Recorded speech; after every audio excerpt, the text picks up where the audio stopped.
Be joined by Robert Jenrick, Housing and Communities Minister. You'll have just seen that we've heard that Nadine Dorries, one of the health ministerial team, has been briefing northeastern MPs that there are going to be more social distancing, what's known as lockdown measures, imposed on the northeast on Friday. Do you have some more detail you can share with us on that?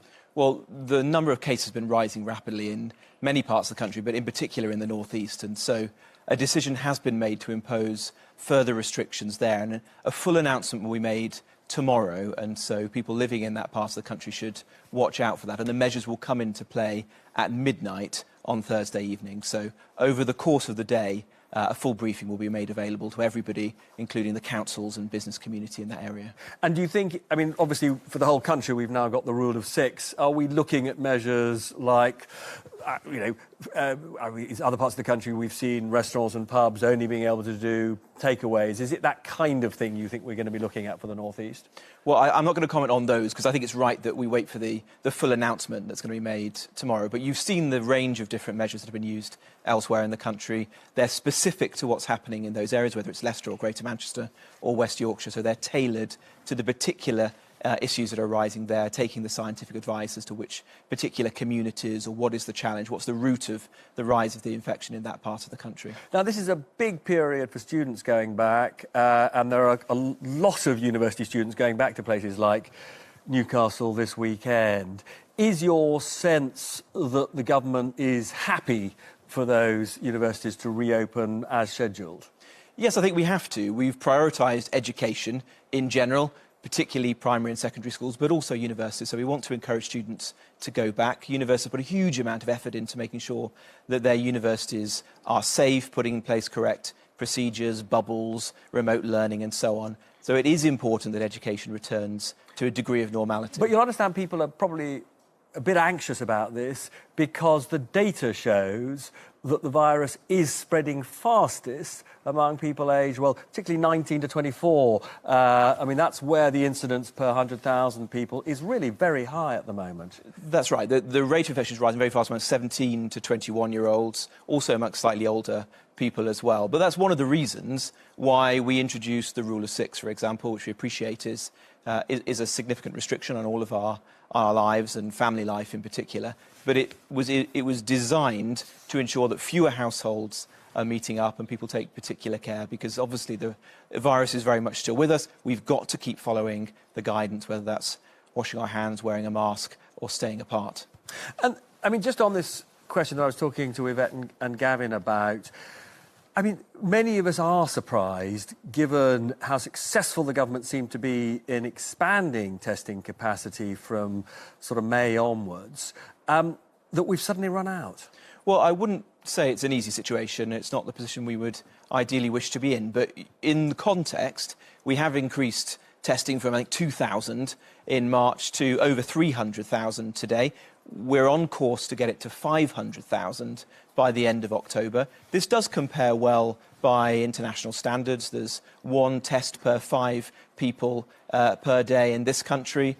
That's more than there is in Germany, for example. It's more than there is in Italy or Spain. But of course, we clearly need to go further. We're trying to put in place that extra capacity, hiring more people, bringing more labs online. Labs are becoming online in Newcastle, in Newport, in other locations. So there's more that we need to do quickly, but the level of capacity we now have as a country is very significant. My message to people watching this programme would be only ask for a test if you're displaying symptoms or if you're asked by a healthcare professional like your GP. Now, where we don't compare brilliantly by international standards is in the nature of local lockdowns. When we went for the local lockdown strategy, the idea was you'd be able to identify a surge, in a few streets or on an estate, and that would be targeted. And they do that. In Germany, if there's an outbreak, it might just be a factory or an estate, and that is targeted. Here, we're doing entire cities. We're about to do pretty much the whole north-east. That's not quite correct.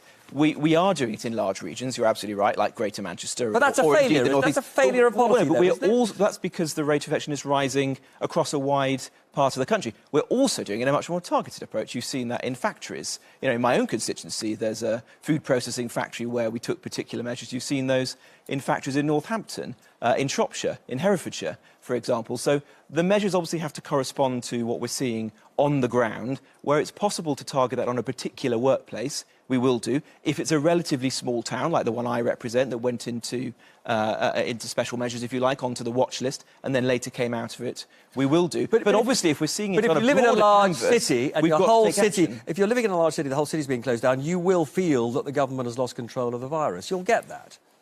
Well, obviously, no one wants to see a large part of the country, like Greater Manchester, going into these measures. But if you're seeing the rate of the virus rising across several local authorities that are contiguous, parts of the country where people move quite freely to go to work, to socialise, to go to university or to school, then obviously it's important that we look on a broader canvas. But it is a much more targeted approach than I think you're suggesting, as you can see from, you know, an individual sandwich factory, for example, in Northampton, where particular measures were taken, or a food processing factory in Herefordshire, where specific measures were taken. And those instances do appear to be working. Now, there's another aspect of the crisis I want to talk to you about, and Anushka's got a few numbers for us. Yeah, I just want to show you some figures on housing. This comes from the charity Shelter, and they've tried to estimate the number of adult private renters who were doing fine before lockdown but have now gone into rent arrears, and they think it could be 322,000, many of whom will be worried about what might happen. Of course, we have had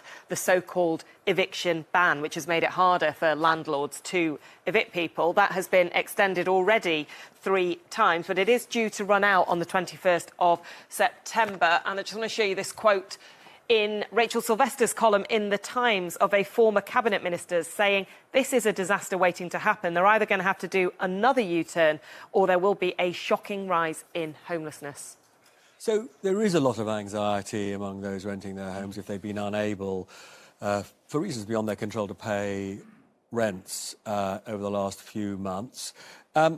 What are you going to do to protect people who fear they're going to be thrown out of their homes?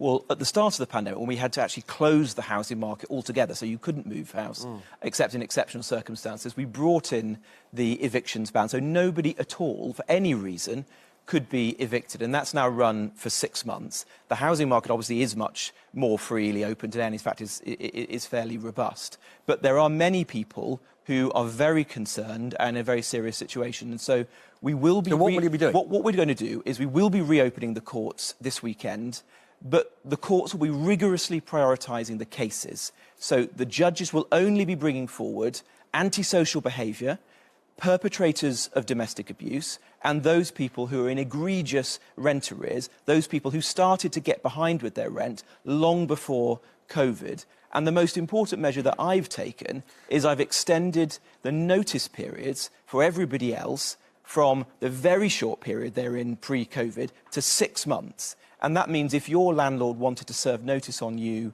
tomorrow, it would be at least 6 months before that could come to court. And in fact, then the courts would apply the prioritisation and judges would take into account public health before making their decision. So that should protect the vast majority of people. And I can absolutely see why, where there's been domestic abuse or significant antisocial behaviour, you know, there might be, you know, well, not might be, almost certainly would be a very sensible reason to go to court. Benefit to the whole of society as well. But, you know, obviously we see that. But this issue of egregious rent arrears, that's quite subjective, isn't it? I mean, you know, if you happen to have lost your job just before COVID hit and then you had COVID, it's not really your fault that you've fallen on such hard times, and yet you may be chucked out of your home onto the streets, and we all know how terrible, you know, homelessness is a huge problem in this country. It is. I think we all have sympathy. I think anyone who's in debt for at least 6 months, in most cases significantly more, you know, I think it is right that those cases do start slowly to come before the courts. The judges will take into account public health. And we have to strike a balance here between protecting the interests of renters and also looking after the smaller landlords. There's millions of landlords in this country who don't have a lot of resources themselves. Some of them are close to bankruptcy as a result of tenants not paying their rent. And the discussions that we had with the judiciary led us to the view, this was the strong view of the judiciary, that you had to have access to justice. You couldn't deny landlords the right to take action in a very small number of cases. But just to be clear, if and there are experts in this field who are deeply worried that this will lead to really serious hardship, do you give an undertaking that you will monitor this closely and revisit? Absolutely. We said a couple of things. Firstly, in local lockdown areas, we're going to ensure that nobody is going to be asked to leave their home. So we're going to change the law there so that nobody could be asked during that time. We're also bringing into force, for the first time in this country, a winter truce so that nobody will be asked to leave their homes over the Christmas period. That happens in some continental countries. We're going to bring that into force. And we're going to monitor the data very closely. And obviously, if we find that this is leading to the kind of outcomes that none of us want to see, then we'll take further steps. Look, extremely good to see you. If I could just